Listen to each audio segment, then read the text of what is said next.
Welcome to School Scene. I'm Dr. Karen Sullivan, Superintendent of Indian Prairie School District 204, and I'm joined by my co-host, Dan Bridges, Superintendent of Naperville Community Unit District 203. Together, our districts educate 46,000 students in 55 schools across Naperville and areas of Aurora, Bolingbrook, Lisle, Plainfield, and Woodridge. Not only do we ensure each student receives a first-class education, we prepare them for life after high school, whatever that may be.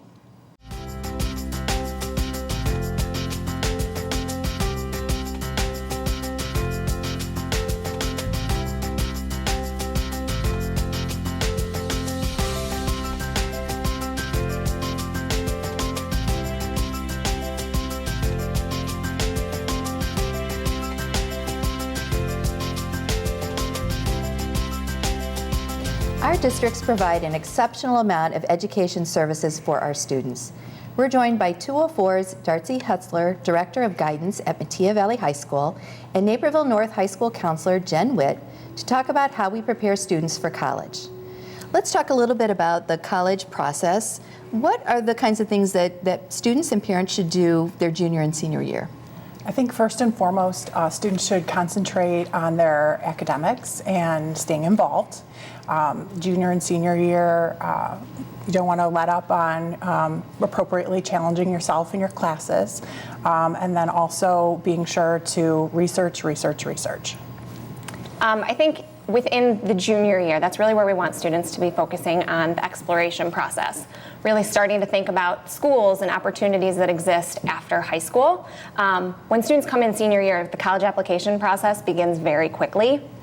So we really want seniors to come in with that list of schools that they are planning to apply to. So really that exploration piece should begin in that junior year, if not sooner. So visiting schools, kind of thinking about potential majors or interests when they graduate, and just programs that exist after high school that may be a good fit. I'm the parent of a current high school student who's approaching that time to begin thinking about where he wants to go to college. So for a parent, what role should the parent play in helping their child kind of identify those choices that they may have for college, where they might want to go, and select the appropriate college? I think just allowing ample opportunity for exploration, really getting them onto college campuses. That's the biggest thing that we want students to be doing right now, is to get on that campus, sit in on a class, eat in the cafeteria, talk to students, and really see what opportunities exist within different places. Visit a large public institution, visit a small liberal arts school, visit an urban campus, visit a rural campus. Sometimes students are surprised as to where they feel the most at home. So I think that that's the biggest piece that parents can help with, is just allowing that exploration. I think sometimes getting the search started can be the most overwhelming step, and so there's some specific strategies I think that are helpful. There's a lot of great online tools. I know our district has Naviance, and that's a great place to get started, identifying those characteristics that are of interest to your student. Students can begin to filter by major, size of campus, location, athletics. There's just tons of characteristics that you can begin to filter, and that will narrow the list down so it's not quite as overwhelming. And then you can begin to do a more targeted search at a college fair, because even walking into a college fair can seem like a bit much when you walk in and there's over 100 colleges represented at an event like that. And so you can have a more targeted experience at a college fair if you have narrowed your list by doing a little bit of research beforehand, and then take advantage of colleges that come to visit your high school. Students have an opportunity to stop in on those visits. College representatives are an excellent resource, and they oftentimes come right to our high schools. And I would encourage your sons and daughters to do that and have an opportunity to have conversations with those college representatives. And then also get onto campuses. That's the best way to do your research as well. I think the other thing for parents is just to really keep an open mind too. Just because you have a list of schools that you're thinking about, if your student gets on that campus and it's not going to be a good fit, really just keep an open mind about what opportunities are out there. There are a lot of really, really good schools. You mean as a parent, it's okay that if my son chooses not to go to the school that I went to? That is absolutely correct. That's an open mind. That's great. I can coach you through that. Okay, That's happened.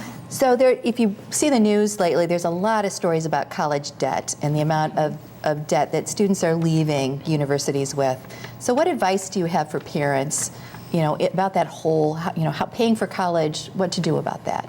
In the past, we used to always just talk about the types of schools that students should be looking for in, a safety school, a target school, and a reach school. Now I talk a lot about finding a financial fit too. Really keeping an open mind to schools that are maybe a part of programs that discount tuition for Illinois students. Just really taking a look at scholarship opportunities. There's a lot that exist. It's just a matter of students doing the research to find out what they need in order to qualify for those different scholarships and programs. So I think that that's the biggest thing, is really just taking a look, and there are schools that students may not have on their radar that will be a really good fit for the family financially. So taking advantage of those opportunities. I think I'd also, another piece of that is having an upfront conversation with your child about what you're prepared to contribute as a family per year to their education, so that they can go into that search prepared with that information. What has been saved, or what can be contributed each year, so that they're prepared with that information too. There's a lot of great opportunities out there as far as scholarships. Sometimes I think people are focused on that sticker price, if you want to call it that, and keep an open mind, but at the same time, temper that with the idea that you don't want to get your heart set on a specific school until you know what your financial aid package is, what scholarships and grants are available for you. So going back to that open mind that you talked about. So many things to think about, from the financial aspect to the right fit. What's the single piece of advice you would give any student in the search process in order to make that successful? I think the biggest thing that I tell my students is that it's not about best school, it's about best fit. There are lists constantly released of the best schools in the nation. And that's not the best school if it's not the best school for you. So I think really making sure that students know that there's a lot of really great schools out there with different programs that may provide students with just great experiences and opportunities down the road.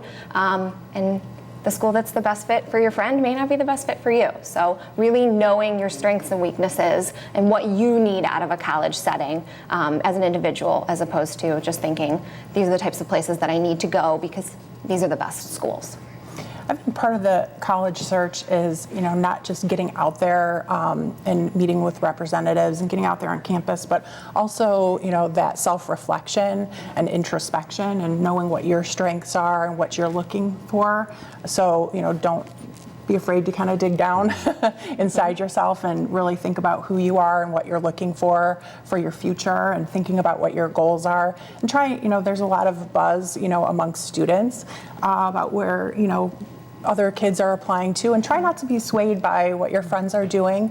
Really think about what's the best thing for you in your decision. All right, so that's great advice for our students. What's your advice for parents in this process? Like Mr. Bridges here. Yes, please.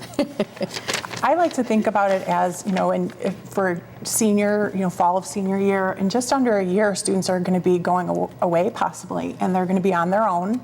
And so to really encourage students to take the lead on this process and try to encourage and support, but don't do things for them. Because you're really building their capacity and really helping them gain that independence that's going to be necessary for them when they're on campus next year.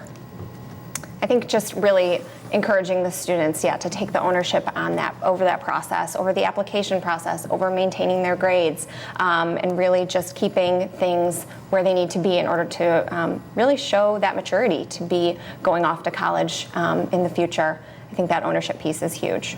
The more they can practice their communication skills and their advocacy skills, emails to college representatives or phone calls, that goes a long way. They may have to handle a situation with their financial aid next year on campus, or interact with a professor. And the more that they can do that here, where they have the safety net of their parents and their high school teachers behind them and backing them and coaching them through that, I think is a great opportunity, as they do that through senior year.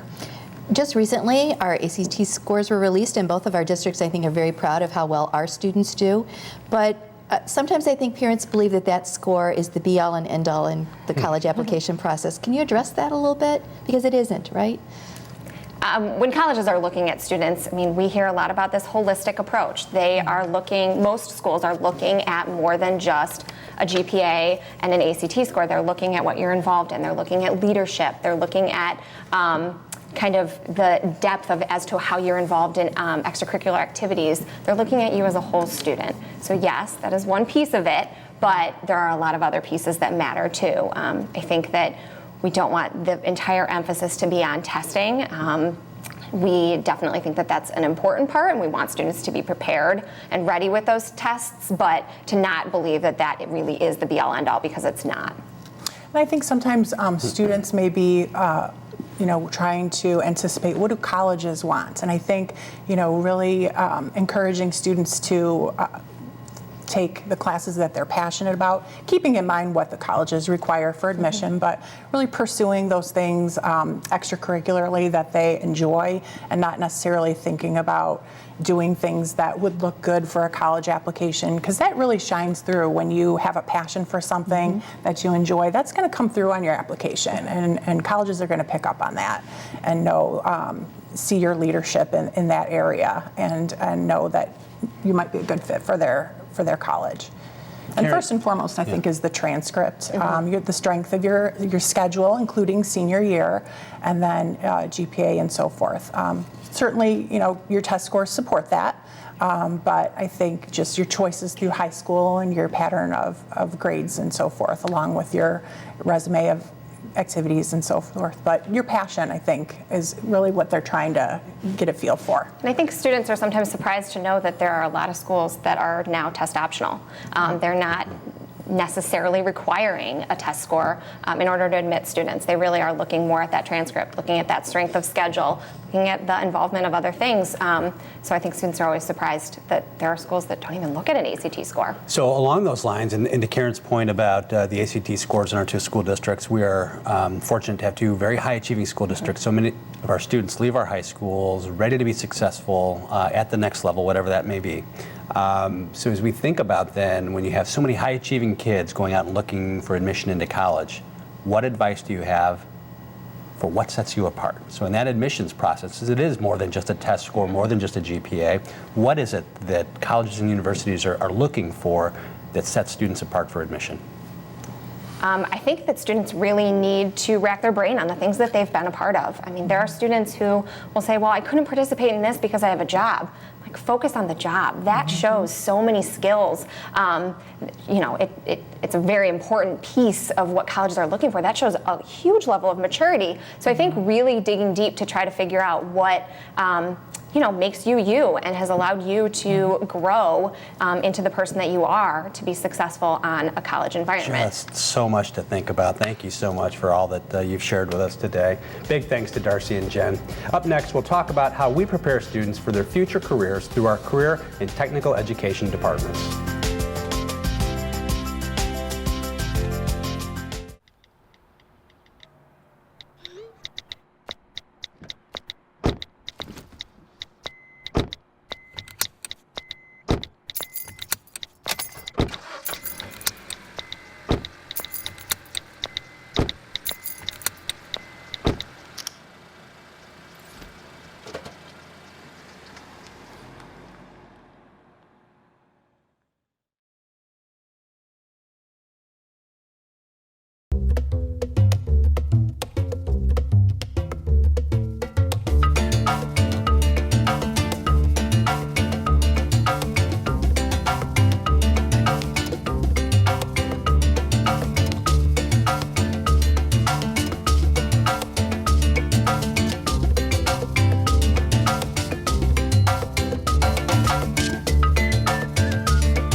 Read to a child today and spark a lifetime of ambition.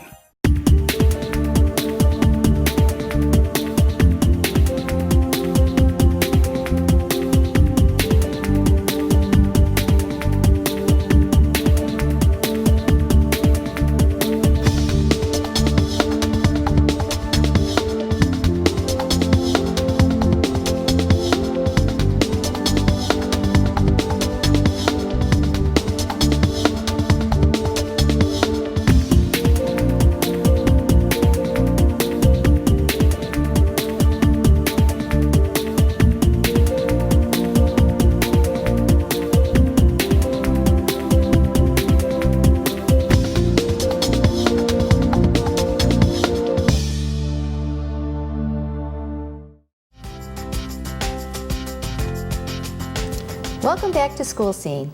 We pride ourselves on providing a number of authentic learning experiences for students to acquire the necessary knowledge and skills for college and career success. We're joined by Brian Giovannini, Director of Elective Curriculum for District 204, and Lynn Andries, Career and Technical Education Instructional Coordinator at Naperville Central High School. In our first segment, we talked a lot about students who are heading to college. But not all of our students go to college. So can we talk a little bit about what some of the options, some of the courses that we offer in our districts for students who have other options? Absolutely. I think one of the best things to offer or explain about the two programs is we work very collaboratively with each other. Throughout the year, we're in constant communication. And one of the things that we both do is look at the career clusters. What are those 16 career cluster opportunities for kids, and what are the programs that we offer within them? If you look at the 16 of them, we have course offerings that introduce students to what that looks like, all the way to the very advanced, where students can leave high school and be prepared to enter that career force. And then also all the way to the post-secondary and beyond opportunities and what that continuously looks like. Right. So some of the strands that we offer would be a culinary strand. So students can advance from a beginning culinary course through an advanced course and then pursue that perhaps at a technical institute like Johnson & Wales, after graduation. We offer a teaching strand sequence of courses from early childhood through teaching curriculum. We offer an automotive sequence that has 3 levels of courses. Other strands that we offer would include like a graphics strand. Perhaps we have an IT strand where they do a lot of technology, electronics, programming, things like that. We have engineering strands, so students proceed through a drafting curriculum. We have very strong business courses and strands that would include a 2-year accounting sequence. We have a large marketing sequence that takes students from beginning marketing through advanced marketing and advertising. And then we also offer sometimes boutique classes, we call them, that would be like an international business or something just unique. Our entrepreneurship course is kind of exciting where students, work on their own business. And I believe 204 in the entrepreneurship sequence has a VEI program. So. Yeah, absolutely. And so one of the things that we are constantly doing is collaborating with the local community, and the skills that they are constantly asking for, which we focus on in our classes, are the workplace soft skills. Collaboration, critical thinking, problem solving, oral and written communication are a huge focus in every course that they're being part of in our curriculum. Right.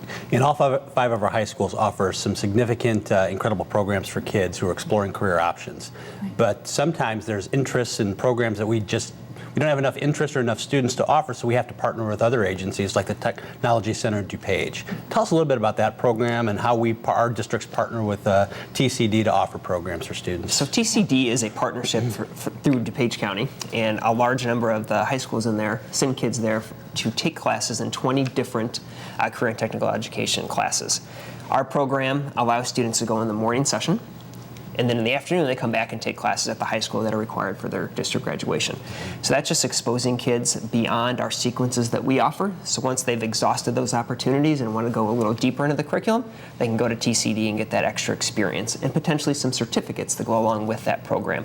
For example, fire science and cosmetology. A student could walk into that program, get that experience, and then after leaving there, if they go both years, could walk out with the credentials needed to enter that career. Or they could start senior year and then go on to COD to finish off that credential. Great. Okay. So how do we help our students explore different career paths? So I'm a student, I have no really idea. What do we do to try to help them explore those? I think the first step is obviously those career clusters that we talked about earlier, providing sequences and opportunities within those career clusters. And then beyond that, you start to look at clubs offered at the high school level. We have a number of different clubs where students can personalize their experiences. So if they went into Skills USA, there are CTE programs that are full of opportunities for students that it's not one opportunity, but they can kind of dabble into multiple of them. Our guidance counselors are huge in that opportunity as well, working with the community for all opportunities that we're trying to expose kids to.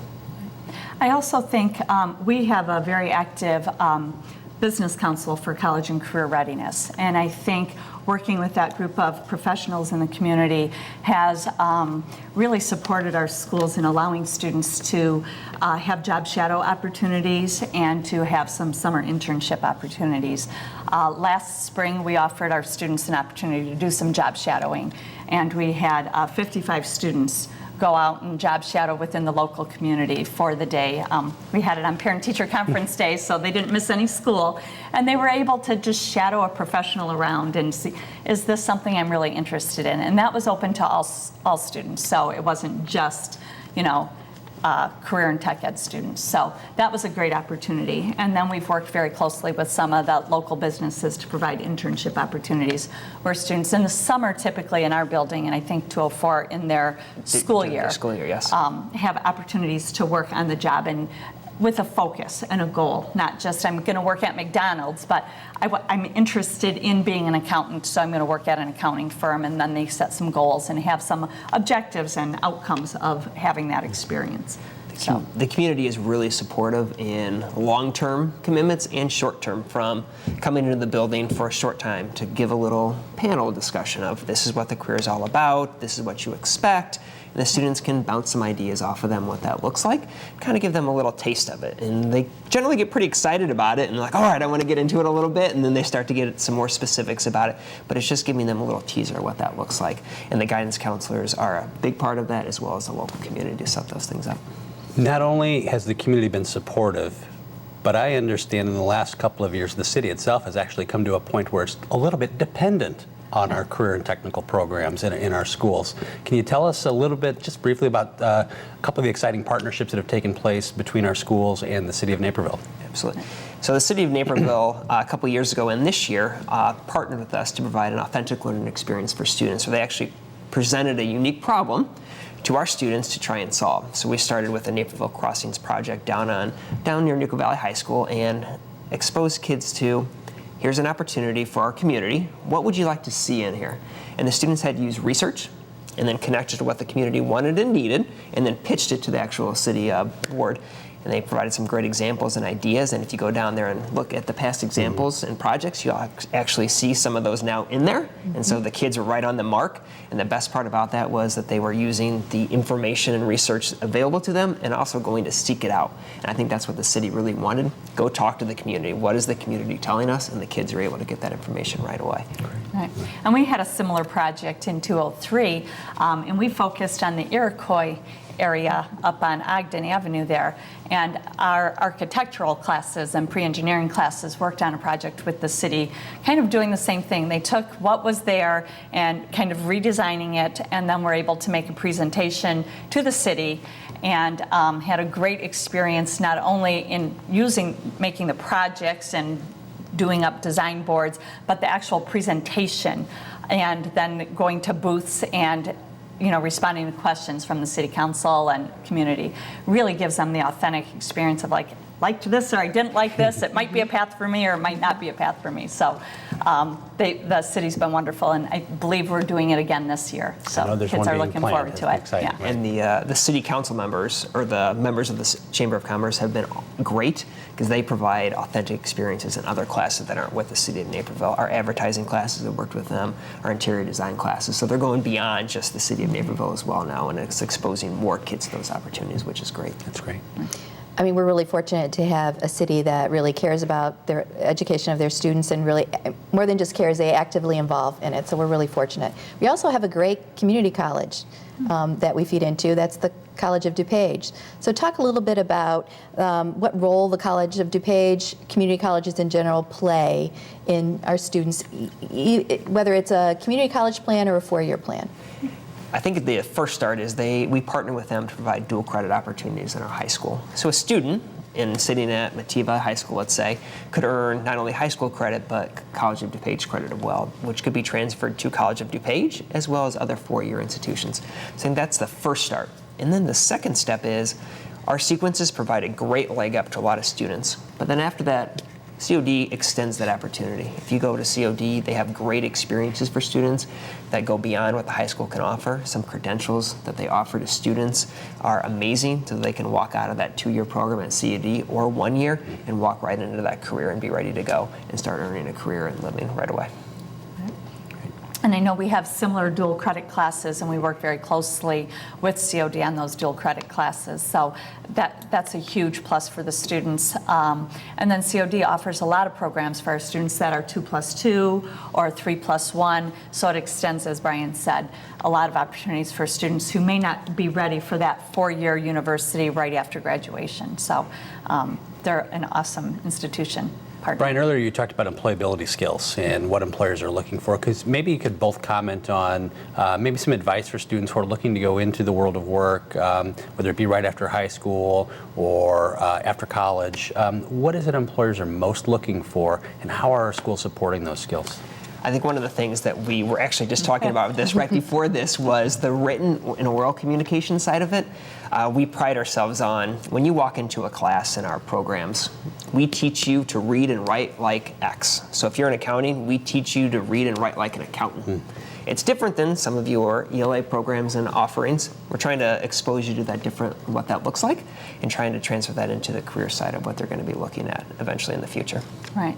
So in addition to supporting the Common Core, I think our students have a lot of problem-solving skills where they're giving, for example, an electronics challenge. And there's no right answer. And so they problem solve, and they have multiple ways they can solve the problem. And a lot of times in our classes, students are thinking on their feet and being flexible. We do a mock trial, and it's a real mock trial in front of a jury and a judge. And a lot of times things don't go the way you plan, and they have to just think on their feet. And in our preschool programs, both districts run a preschool, and the students are teaching. And we all know in teaching, things don't always go as planned. And so the students learn those flexibility, on your feet thinking skills, communication skills, and the writing skills. So. And all these authentic opportunities that we provide students, the business community is really good about giving them real-time feedback on their presentation, their research, their professionalism. That's a learning opportunity for students that they don't always get, and they're getting it from the profession right there and right away. And I think those are the skills that transfer no matter what job or where they end up post-high school. So we try to pack so much into a short amount of time for our students. About their core curriculum first is part of it. One real quick reason why a student should consider a course in the Career and Technical Education Department in our high schools. I think the simple fact is we're applying all those things that we're talking about in the core application, and we're preparing them right away for the career opportunities that are available to them at the next step. Anything to add? Nope, I think Brian said that perfectly. So many opportunities for our kids to get prepared for life after high school, whether it be college or right into career. So thanks so much for all that you had to share. Thanks to Lynn and Brian for joining us on this episode of School Scene. And thank you to all of our guests for ensuring our students are ready for life after high school. Until next time, I'm Dan Bridges. Thanks for watching.